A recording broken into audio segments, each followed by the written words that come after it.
আমি আজকে যুব সমাজের কাছে একটা কথা বলতে চাই, যারা আমাকে মহব্বত করেন আমি আপনাদের উপর দাবি রেখে বলছি, যারা আমাকে মহব্বত করেন না তাদের উপর আমার কোনো দাবি নেই।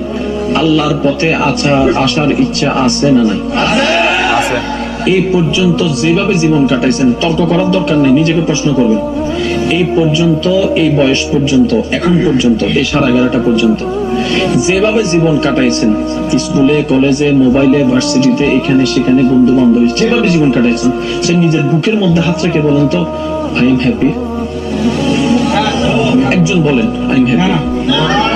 আপনি তো হ্যাপির জন্য তো বন্ধুর সাথে আড্ডাটা দিয়েছিলেন, আপনি তো হ্যাপির জন্য তো আপনি ঘুরতে গিয়েছিলেন, আপনি তো হ্যাপি থাকার জন্য তো মানুষটাকে আপনি এরকম প্রতারণা করেছেন, কষ্ট দিয়েছেন, আপনি তো হ্যাপি থাকার জন্য তো প্রেমটা করেছিলেন, হ্যাপি নাই কেন? তখন আমার ভাই উত্তর দেয়, হ্যাপি থাকার জন্য গিয়েছি, হ্যাপিনেস তো পাচ্ছি না, শান্তি পাওয়ার জন্য গিয়েছি, শান্তি তো পাচ্ছি না। আমি হাত জোর করে বলবো ভাইয়া, আমি হাত জোর করে বলবো বোন, শান্তি আসে কোন জায়গা থেকে? উত্তর আসবে রব্বের করিমের দরবার থেকে। শান্তি আসে কোন জায়গা থেকে? বলে যে আল্লাহর দরবার থেকে। একবার নিজেকে প্রশ্ন করেন, যে শান্তির তালাশে আপনি আছেন, সেই শান্তি যদি রবের সাথে, রবের দরবার থেকে আসে, সেই শান্তি যদি রবের দরবার থেকে আসে, আপনার সাথে আপনার রবের কানেকশনটা আছে তো? আপনার সাথে আপনার রবের সম্পর্কটা আছে তো? আপনার সাথে আপনার রবের মহব্বতের সম্পর্ক আছে তো? একবার প্রশ্ন করেন, উত্তর দিকে অন্তর ও কানেকশন তো নাই। তো কানেকশন যদি এই শান্তিটা আপনার সাথে না থাকে, সারা দুনিয়া খুঁজলেও তো শান্তি পাওয়া যাবে না। একবার কানেকশনটা লাগাই ফেলেন না, আগুনের মধ্যে পড়ে মুচকি হাসতে পারবেন না। আমি কাউকে সুবহানাল্লাহ বলতে বলবো না, সুবহানাল্লাহ বলা নিষেধ, একদম বলবেন না সুবহানাল্লাহ, না একদম আস্তে করে বলেন সুবহানাল্লাহ। আপনি যদি কোন রকম আপনার রবের সাথে কানেকশনটা লাগাই ফেলতে পারেন, আগুনের মধ্যে পড়ে মুচকি হাসতে পারবেন। ইব্রাহিম নবীর সামনে আগুন ছিল, সবাই আতঙ্কে ছিল, ইব্রাহিম নবীর চেহারায় মুচকি হাসি ছিল। জগৎ জানতে চাই, ও নবী ইব্রাহিম, আগুন ভয় লাগে না?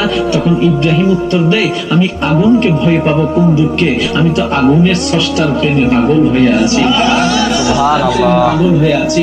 আমরা প্রশ্ন করলাম, দাও দাও করে আগুন, লাল লাল শিকা আপনাকে তো জ্বালিয়ে ফেলবে, পুড়িয়ে ফেলবে। তখন ইব্রাহিম নবী উত্তর দেয়, আরে আগুনের কি ক্ষমতা যদি আমার রব আমার সাথে থাকে?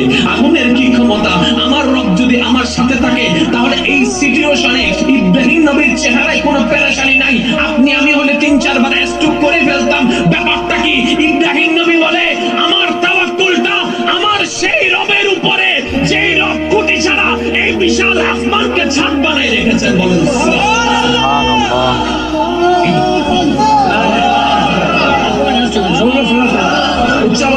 সুবহানাল্লাহ। সময় বারবার বলছি, সময় খুব স্বল্প, আমাদেরকে এখন এই সিদ্ধান্ত নিতে হবে, আমরা আদৌ কি হ্যাপি ছিলাম? যুবক ভাইরা আওয়াজ দেন, আমরা কি আদৌ হ্যাপি ছিলাম? সুখ পাইছি? পান নাই। আমি আপনাদেরকে 1 সপ্তাহের জন্য একটা প্রেসক্রিপশন দিব, যদি নিতে চান। 1 জন, 2 জন, 3 জন, 4 জন, 5 জন, না সবাই তুলেন না, সবাই তুলেন না, আমি জানি সবাই তুলবেন না। যারা পারবেন তারা তুলেন। আমি বলছি আমাকে যারা ভালোবাসেন তারা, বাস। আল্লাহ এই হাতগুলাকে তুমি কবুল করো। এবার আসেন, আজকে কি বার? সোমবার।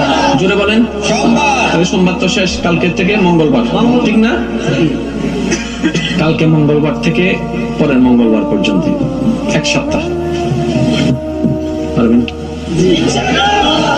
অনেকে চিন্তা করতেছে, কয় মোকারম বাড়ি হুজুর আবার কি তা কয়, চিন্তা আছে। আমি তো কিছু বড় লাগবে না, সব কাজ পারবেন নি। এই 1 সপ্তাহ এই জিহ্বাটাকে অহেতুক কোনো কথাই ব্যবহার করবেন না। 1 সপ্তাহ আজকে গিয়ে নিজের নোটপ্যাডে, ডায়েরিতে, মোবাইলে এটা নোট করবেন।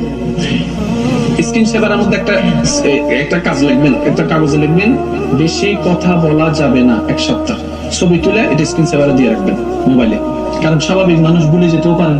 তো গাইস, এই পর্যন্ত আমাদের ভিডিওটা আসলে, যদি আপনাদের কাছে ভিডিওটা ভালো লাগে অবশ্যই লাইক, শেয়ার এবং আমাদের চ্যানেলটিকে সাবস্ক্রাইব করুন। আসসালামু আলাইকুম।